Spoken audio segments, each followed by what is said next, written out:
La majorité des gens, lorsqu'il s'agit de leur choix de divertissement estival, ont tendance à regarder des films qui incluent des pirates à la recherche de richesses, des aventures épiques et des explorations incessantes dans le but de découvrir de grands mystères et des origines inconnues. Cependant, ce que la grande majorité des gens ignorent, c'est qu'il existe des trésors et des mystères cachés tout autour de nous. Restez avec nous jusqu'au bout alors que nous vous amenons à la découverte de quelques boîtes mystérieuses qui ont été découvertes récemment. Les gens ont trouvé toutes sortes de choses intéressantes cachées dans leur grenier ou leur sous-sol. Cependant, trouver un coffre complet est tout à fait remarquable. Ce n'est pas seulement le fait que ces grands conteneurs évoquent des richesses cachées par les pirates il y a des siècles. Il y a aussi l'intrigue de ce qui pourrait être à l'intérieur. C'est le problème auquel s'est heurté un utilisateur de Reddit lorsqu'il a découvert un coffre mystérieux dans le grenier de son grand-père.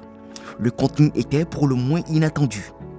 Par un jour de pluie ordinaire, un membre de Reddit appelé John se trouvait dans le grenier de son grand-père pour aider ses parents à sortir les poubelles. À côté des choses que l'on trouve habituellement dans un grenier, comme de vieilles photos et des livres, il y avait une boîte en bois bizarre avec un signe médical dessus. En tant que personne curieuse, John a voulu jeter un coup d'œil à l'intérieur. Qu'est-ce que cela pouvait être? Comme le grand-père de John a combattu sur le théâtre du Pacifique pendant la Seconde Guerre mondiale, il a peut-être ramené des antiquités aux États-Unis. John a également observé des caractères qui n'étaient pas en anglais. Ils semblaient être imprimés dans ce qui semblait être une langue asiatique. En effet, la boîte appartenait à un soldat ennemi japonais. John comprenant très peu le japonais, il a utilisé Internet pour l'aider à interpréter le contenu. Il s'est avéré qu'il s'agissait d'informations sur le gaz naturel et il a appris que celui-ci avait été utilisé pour fabriquer des équipements médicaux.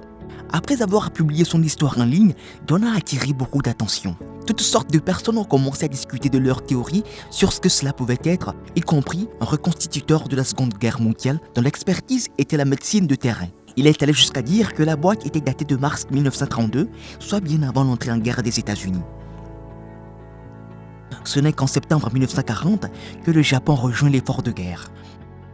Malheureusement, les États-Unis n'ont rejoint les Alliés que lorsque les Japonais ont détruit Pearl Harbor à Hawaï le 7 décembre 1941.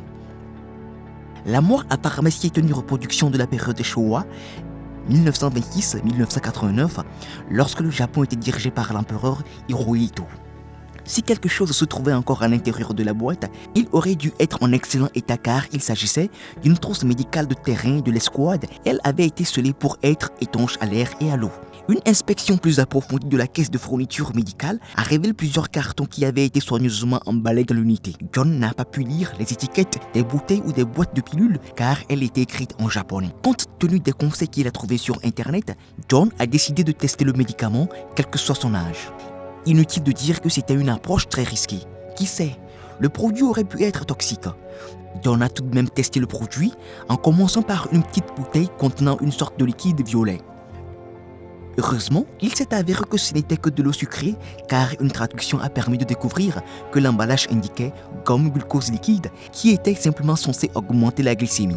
La majorité des autres bouteilles de la première couche de la boîte contenaient du salicylate de sodium, un médicament contre la douleur qui a précédé l'aspirine.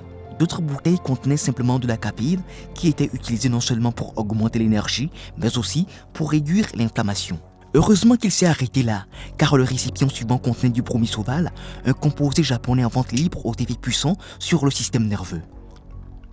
Il n'est pas seulement sédatif, mais il peut aussi être hypnotique. Il était utilisé pour soulager l'anxiété à l'époque et était peut-être même pris par les pilotes kamikazes.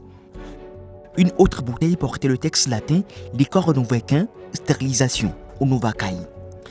Ce médicament puissant aurait été utilisé pour des opérations chirurgicales intensives sur le terrain, comme l'extraction de balles et éventuellement l'amputation. Il y avait également d'autres fournitures. Il y avait une torche qui aurait été utile aux médecins de terrain, mais lorsque John l'a trouvée, les piles avaient perdu de l'acide. Dans la couche inférieure du coffre, il y avait aussi du charbon médical, un masque et de petites bouteilles de kérosène. En vérifiant la trousse d'intraveineuse au fond de la boîte, John a mis ses gants. Elle était rouillée, tout comme le tube en caoutchouc et le piston. Il y avait aussi une petite chose dans le mélange qui contenait quelque chose qui ressemblait à de l'adrénaline.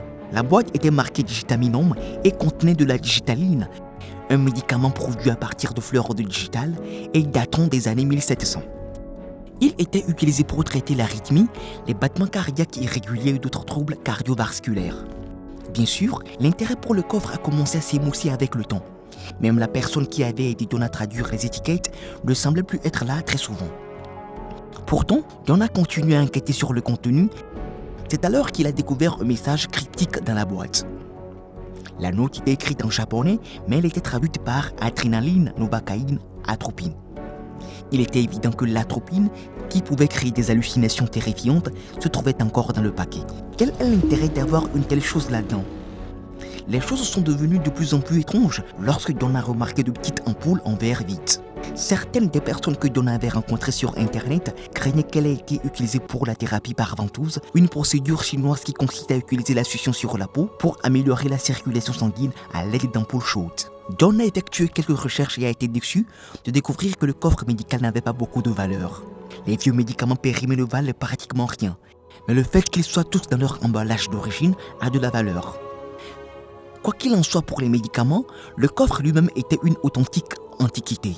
Plus importante encore, même s'il n'a pas gagné beaucoup d'argent, l'expérience lui a offert un nouvel aperçu incroyable de la vie de son propre grand-père. Ce dont John a été témoin était si remarquable que qualifier ses découvertes de précieuses serait un euphémisme. Son grand-père devait être un homme intéressant. De fouilles archéologiques menées récemment dans la région rurale de Nevsky Piatakok en Russie ont permis de mettre au jour un coffre mystérieux datant de la Seconde Guerre mondiale caché dans une épaisse boue ainsi que d'autres souvenirs nazis.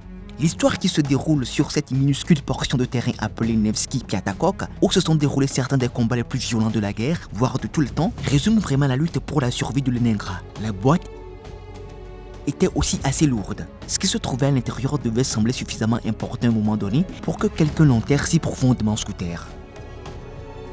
La boîte était enterrée si profondément qu'il semblait impossible qu'elle ait pu être l'œuvre d'une seule personne. Peut-être la topographie du terrain a-t-elle été modifiée par l'érosion ou des coulées de boue après que la boîte ait été enfouie.